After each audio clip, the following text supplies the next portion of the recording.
গত কয়েকদিন আগে দেখলাম একটা জিকির করে, কি মানে এটা কি? গত কয়েকদিন আগে আবার নতুন করে দেখলাম আপডেট জিকির। ময়মনসিংহের এক রেসবি পাগল, তার সেরা জিকির বানাইছে। কয় মনে হয় বিদ্যুতে শর্ট দেয়, এমন করে গান গাইতে গাইতে। কি আচ্ছা বলেন এটা কি? মানে কয় কি? এটা কি বাংলা ভাষা না হিন্দি ভাষা না ফার্সি ভাষা না চাইনা ভাষা না কি রোহিঙ্গা? আমি তো বুঝলাম না। কেরামান কাতিবিন তো সবই লেখে। যখন এরা ক্যাকুক কুক করে, কেরামান কাতিবিন লেখেটা কি? কত হয় মানে কেরামান কাতিবিনও তো বিপদে পালে আল্লাহ এ খাডাসরা কয় কি আর আমি লিখমোটা কি? কত হয় না। জিকির কে বাবার না আল্লাহর? আল্লাহ পাক বলে বান্দা ইয়া আইয়ুহাল্লাযীনা আমানু যকুরুল্লাহ যিকরান কাসীরা ওয়াসাব্বিহুহু বুকরাতাও ওয়া আসীলা। আল্লাহ বলেন বান্দা জিকির আমি আল্লাহর করবি। আরে আল্লাহর জিকির বাদ দিয়ে এখন পীরের জিকির করেন। কারণ কি জানেন? আপনাদের দিকে বাউল শিল্পীরা আসে নাকি? বাউল শিল্পী নাই, আল্লাহ আপনাদের বাঁচাইছে।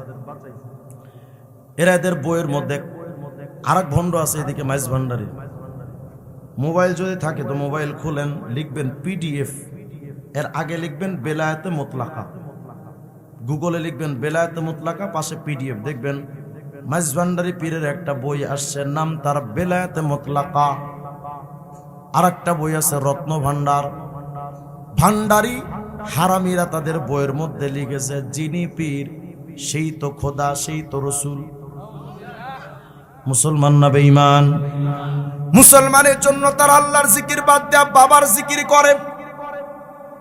আল্লাহর জিকির ওদের কাছে মজা লাগে না। হায় আফসোস, গত কয়েকদিন আগে দেখলাম এক ভণ্ডই কয় আল্লাহর জিকির বহুত করছি, মজা পাই নাই, এই জন্য এখন বাবার জিকির করি। নজরুল আসতে বলেন আপনি, গানও বানাই। আল্লাহ প্রেমের বান্দা হইয়া আমার বাইচা থাকার আশা নাই। আসতে কইলে নাউজুবিল্লাহ। আমরা প্রেম কার চাই? আর এরা কয় আল্লাহ প্রেমের বান্দা হইয়া আমার বাইচা থাকার আশা নাই। তবে মুর্শিদে চাঁদের কাফের হইয়া আমি যেন মইরা যাই। আমি বললাম আমিন, তুই এমনি মর। এরা আবার কয় কাবা ঘরের খাদেম হতে আমার মন চাইল না এই জগতে। তবে মুর্শিদে চাঁদের পায়খানাতে আমি যেন চাকরি পাই। কত বড় খাটাস আপনি চিন্তা করতে পারেন। এই খাটাসের নাকি কাবার খাদেম হইতে মন চায় না। ও যদি মনেও চায় সৌদি সরকার বিমানের টিকিট দিবে এটা। আমরা জিকির আর মোহাব্বত চাই কার? যদি একটাবার মালিকের জিকির করেন তো কি হবে? সূরা লুকমানের 27 নম্বর আয়াত আল্লাহ পাক বলেন ওয়ালাউ আন্নামা ফিল আরদি মিন শাজারাতিন আকলাম ওয়াল বাহরু ইয়ামুদ্দুহু মিন বাদিহি সাবআতু আবহুর মা নাফিদাত কালিমাতুল্লাহ। আল্লাহ পাক বলেন বান্দা পৃথিবীর সমস্ত গাছগুলো যদি কলম হয় আর পৃথিবীর একটা সমুদ্রের সাথে যদি আরো 7টা সমুদ্র জোড়া দাও, এই 8টা সমুদ্রের পানিকে যদি কালি বানাও, পৃথিবীর গাছগুলাকে কলম বানাইছো, 8টা সমুদ্রের পানিরে কালি বানাইলা। এই কলম কালি দিয়া যদি আল্লাহর কালেমা লিখতে শুরু করো, কলম কালি শেষ হবে, আল্লাহর কালেমাটা শেষ হবে না। এই অর্থ তো সারা জীবন শুনলাম, কিন্তু এটার অর্থটা আসল কি সেটা তো বুঝলাম না। তাফসিরে কুরতুবী 13 নম্বর খণ্ডে 398 নম্বর পৃষ্ঠার বর্ণনা।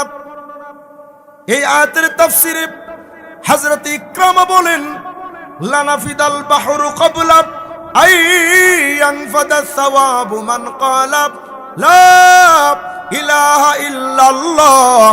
আল্লাহর কোন বান্দাই যদি 1 সেকেন্ড সময় নিয়ে শুধু একটা বার কয় লা ইলাহা ইল্লাল্লাহ, বলেন তো লা ইলাহা ইল্লাল্লাহ, লা ইলাহা ইল্লাল্লাহ। আল্লাহর কোন বান্দাই যদি এই জিকিরটা 1 সেকেন্ড সময় নিয়ে শুধু একটা বার যদি কয়, পৃথিবীর 8টা সমুদ্রের পানি রে কালি বানায়া, গাছগুলারে কলম বানায়া, ওই কলম আর কালি দিয়া যদি একবার কালেমে তৈয়বার জিকির করার নেকি যদি লিখতে শুরু হয়, 8টা সমুদ্রের পানির কালি শেষ হয়ে যাবে, কিন্তু একবার কালেমে তৈয়বার জিকিরের নেকি লেখা শেষ হবে না। জিকির করবেন কার? আমল কয়টা দিলাম? 1 নাম্বার, বলেন না বলেন না, আবার বলেন, আবার বলেন। 2 নাম্বার, গুনাহ ছাড়বো জিকির ধরবো, গুনাহ ছাড়বো জিকির ধরবো, বলেন গুনাহ ছাড়বো জিকির ধরবো, গুনাহ ছাড়বো জিকির ধরবো। নফস কয় প্রকার? 1 নাম্বার আম্মারা, বলেন 1 নাম্বার। 2 নাম্বার লাওয়ামা, 3 নাম্বার মুতমাইন্না। আম্মারা, লাওয়ামা, মুতমাইন্না। আম্মারা বড় ভয়ঙ্কর, এর দমন করার জন্য আমল 2টা। ও গুনাহ করতে চাইবে, আপনি করবেন না, মারা যাবে। জিকির চালু করবেন তো ঠান্ডা হয়ে যাবে। ঠিক আছে তো ইনশাআল্লাহ? 2টা আমল, নফসে আম্মারা 2টা আমলে ধ্বংস হবে, তারপরে লাওয়ামা হাজির হবে, নফসে মুতমাইন্না এসে শুভেচ্ছা জানিয়ে আপনি মুতমাইন হয়ে যাবেন, গুনাহ থেকে বেঁচে থাকবেন। এমন একটা নফস যদি হয়ে যায় তো আল্লাহ পাক আপনাকে কবুল করে নেবেন। আর এটা করার জন্য একজন খাঁটি ওলি বুজুর্গ দরকার। কোন বুজুর্গ? পীর। পীর মানে বিরাট বড় তাহাজ্জুদ গুজার, সারাদিন তসবিহ নিয়ে ছোটে, এগুলো পীর না। পীর হলো তিনি গুনাহ মুক্ত জিন্দেগি এবং সুন্নাহ মোতাবেক জীবন চালান যিনি। কথা বুঝে আসছে? যিনি কারো কাছ থেকে খেলাফত পেয়েছেন এবং তিনি গুনাহ করেন না আর সুন্নাহ অনুযায়ী জীবন চালান, তিনি নিঃসন্দেহে পীর। ঠিক আছে তো ইনশাআল্লাহ?